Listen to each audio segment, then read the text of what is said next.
തിരുവനന്തപുരം നേമത്ത് NDA സ്ഥാനാർത്ഥി രാജീവ് ചന്ദ്രശേഖറിന്റെ നാമനിർദ്ദേശ പത്രികയെ ചൊല്ലി തർക്കം. പൂർണ്ണമായ സ്വത്തുവിവരം സത്യവാങ്മൂലത്തിൽ സമർപ്പിച്ചില്ലെന്നാണ് ആക്ഷേപം. എന്നാൽ കോൺഗ്രസ് എതിർത്തെങ്കിലും പത്രിക അംഗീകരിക്കുകയായിരുന്നു. സൂക്ഷ്മ പരിശോധനാ വേളയിൽ CPIM മൗനം പാലിച്ചെന്ന UDF സ്ഥാനാർത്ഥി KS ശബരിനാഥൻ കുറ്റപ്പെടുത്തി. LDF ചെറിയ തുണ്ട് പേപ്പറിൽ പോലും ഒരു ആരോപണം ഉന്നയിച്ചില്ല. ഇത്രയും പ്രധാനപ്പെട്ട വിഷയം നമ്മൾ പറഞ്ഞുകൊണ്ടിരിക്കുമ്പോഴത്തേക്കും അവരൊന്ന് കൂടെ നിൽക്കണ്ടേ? ഇതൊരു പൊതുവിഷയമല്ലേ, ഒരു ധാർമ്മികതയുടെ വിഷയമല്ലേ? വലിയ ധാർമ്മികതയുടെ അപ്പോസ്റ്റർമാരായി നിൽക്കുന്ന LDFന്റെ നേതാക്കൾ അവിടുത്തെ സ്ഥാനാർത്ഥിയോ ഈ വിഷയത്തിൽ ഒറ്റ വാക്ക് പറഞ്ഞില്ല. ക്ലിയറാണ്.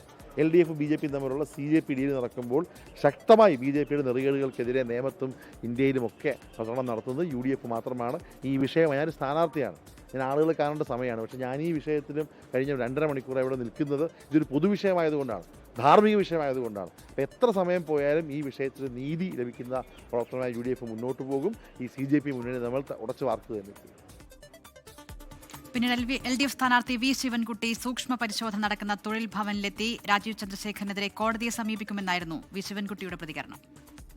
നിയമസഭാ തെരഞ്ഞെടുപ്പിൽ നിയമമണ്ഡലത്തിലെ BJP സ്ഥാനാർത്ഥി രാജീവ് ചന്ദ്രശേഖർ സമർപ്പിച്ച നാമനിർദ്ദേശ പത്രികയിലെ സത്യവാങ്മൂലത്തിൽ വൻതോതിൽ വിവരങ്ങൾ മറച്ചുവെച്ച നടപടി ജനാധിപത്യത്തോടുള്ള വെല്ലുവിളിയാണ്. തെരഞ്ഞെടുപ്പ് കമ്മീഷൻ ഈ വിഷയത്തിൽ കൃത്യമായ അന്വേഷണം നടത്തണമെന്നും നിയമവിരുദ്ധമായ ഇത്തരം നടപടികൾക്കെതിരെ ശക്തമായ നടപടി സ്വീകരിക്കണമെന്നും LDF ആവശ്യപ്പെടുന്നു. കേരളത്തിലെ ചീഫ് ഇലക്ഷൻ കമ്മീഷണർക്കും ദേശീയ ഇലക്ഷൻ കമ്മീഷണർക്കും പരാതി കൊടുക്കുവാൻ വേണ്ടി പോവുകയാണ്.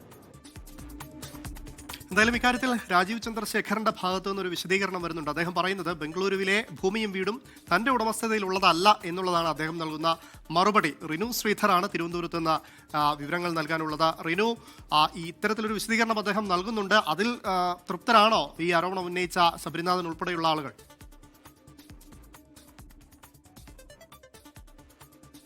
അമല, ദിൽന, എന്തായാലും ഈ നേമം NDA സ്ഥാനാർത്ഥിയായിട്ടുള്ള രാജീവ് ചന്ദ്രശേഖറിന്റെ പത്രിക തള്ളണമെന്നാവശ്യപ്പെട്ട് രാവിലെ നാമനിർദ്ദേശ പത്രിക സൂക്ഷ്മ പരിശോധന വേളയിൽ ശബരിനാഥാണ് ആരോപണം ഉന്നയിച്ച് രംഗത്തെത്തിയത്. തുടർന്ന് ഈ പത്രിക പിന്നീട് പരിഗണിക്കുന്നതിന് വേണ്ടി മാറ്റിവെക്കുന്നു. വിശദമായിട്ടുള്ള പഠിച്ചതിന് ശേഷം വരണാധികാരി ഈ പത്രിക സ്വീകരിക്കുന്ന ഒരു സാഹചര്യത്തിലേക്കാണ് പോയത്. പ്രധാനമായും ആരോപണം ഉയരുന്നത് കർണാടകയിലെ 200 കോടിയോളം രൂപ വരുന്ന സ്വത്ത് കഴിഞ്ഞ 2 ദിവസങ്ങൾക്ക് മുമ്പും രാജീവ് ചന്ദ്രശേഖർ ഇതിന്റെ ടാക്സ് അടച്ചതാണ്. ആ റെസിപ്റ്റ് ഉൾപ്പെടെ ശബരിനാഥൻ മാധ്യമങ്ങൾക്ക് മുൻപിൽ ഉയർത്തിക്കാട്ടുന്ന ഒരു സാഹചര്യമുണ്ടായി. പക്ഷേ ആ സ്വത്ത് വിവരം ഈ സത്യവാങ്മൂലത്തിൽ നൽകിയിട്ടില്ല എന്നുള്ളതായിരുന്നു. എന്നാൽ വരണാധികാരി ഈ പരാതികൾ അവരുടെ പരിധിയിൽ വരുന്നതല്ല എന്നുള്ളതാണ് പറഞ്ഞത്. തുടർന്ന് കോടതിയിലേക്ക് പോകും എന്നുള്ളതാണ്. പക്ഷേ പ്രധാനമായി മറ്റൊരു ആരോപണം കൂടി ശബരിനാഥൻ ഉന്നയിച്ചത് ഈ സൂക്ഷ്മ പരിശോധന വേളയിൽ LDFന്റെ പ്രതിനിധികളും ഉണ്ടായിരുന്നു. അവർ ഒരു തുണ്ട് കടലാസിൽ പോലും ഒരു പരാതി എഴുതി നൽകിയില്ല എന്നുള്ളതാണ് പ്രധാനമായും ഉയർത്തിയ മറ്റൊരു ആരോപണം എന്ന് പറയുന്നത്. തുടർന്ന് മന്ത്രി V ശിവൻകുട്ടി തന്നെ അവിടെ എത്തി. അവിടുത്തെ LDF കാൻഡിഡേറ്റ് ആണ്.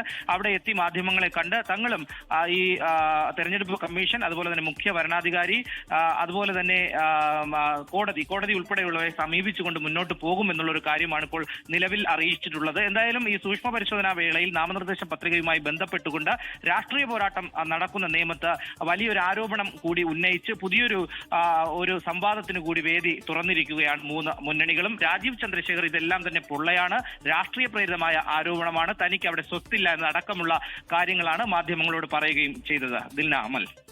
ശരി റിനു, എന്തായാലും വിഷയം രാജീവ് ചന്ദ്രശേഖരനെതിരെ മാത്രമല്ല LDFനെതിരെ കൂടി ആയുധമാക്കാൻ ശ്രമിക്കുകയാണ് UDF.